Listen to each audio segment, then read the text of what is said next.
Looking for a fast-charging, ultra-responsive stylus for your iPad? Meet the 2X Fast Charge Active Stylus Pen, designed for 2018 to 2025 Apple iPads. Take your creativity and productivity to the next level. Click the link in the video description to shop now on Amazon. Welcome to Series Source, where we dive into the latest and greatest in television.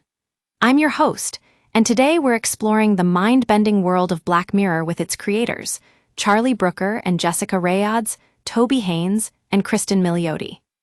So, let's start with the main event.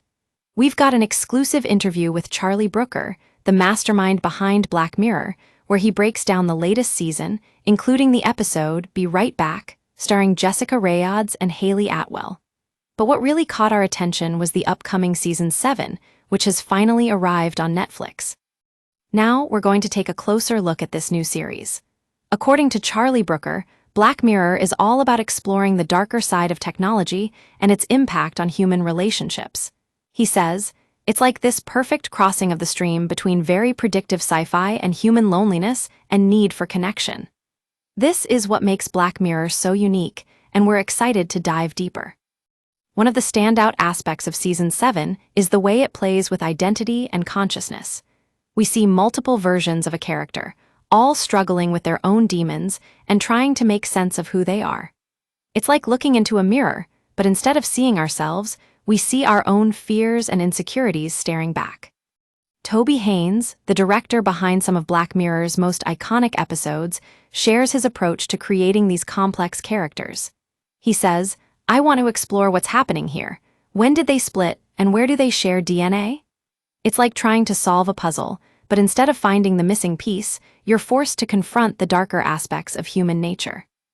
And then there's Cristin Milioti, who stars in Be Right Back as Nanette, a character with a unique condition that forces her to relive memories.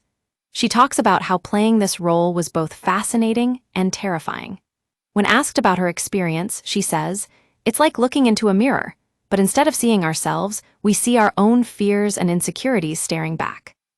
Now let's talk about the ending of Season 7. It's open-ended, to say the least, leaving us wondering what exactly happened to all the copies of Walton. Charlie Brooker says it's perfect in its simplicity. It says, "Okay, so you were unhappy with that. How about this? Now, what do you think? Figure it out." But is it a happy ending or a depressing one? The answer lies within. Finally, we have to talk about the return of Jesse Plemons, who was kept under wraps until the very last minute. When asked about playing opposite Cristin Milioti, he said, "It was great because Jesse, even though he's not playing that kind of villainous motivation he was in the first, it's still bubbling underneath." It's clear that these actors have a deep understanding of each other's craft. That's all for today's episode of Series Source. Join us next time as we dive into more of the latest and greatest in television. Until then, keep on watching.